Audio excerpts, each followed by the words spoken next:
Sicuramente il periodo estivo, in particolare il mese di agosto, è il periodo più difficile dell'anno perché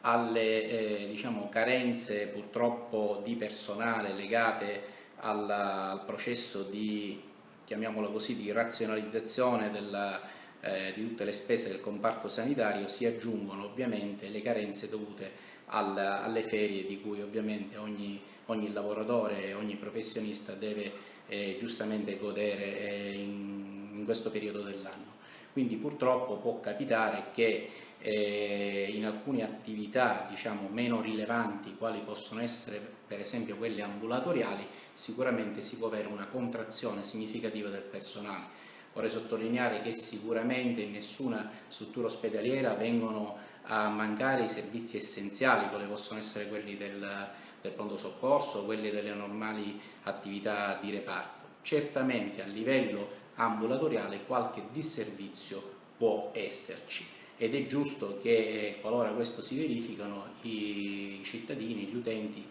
segnalino questo alle direzioni sanitarie dei vari nosocomi perché si possa trovare una soluzione.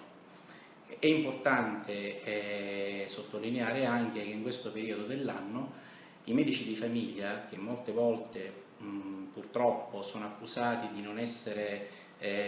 presenti o di non diciamo, far mancare la propria attività in questo periodo dell'anno, vorrei sottolineare come questo non si verifica assolutamente mai e che ognuno di noi medici di famiglia, perché io sono un medico di famiglia, ognuno di noi garantisce sempre assolutamente la copertura di tutte le giornate di attività lavorativa. Ovviamente se qualcuno di noi, giustamente come gli altri colleghi, avrà bisogno del suo periodo di ferie, la sua attività sarà sostituita da un collega di pari esperienza e professionalità.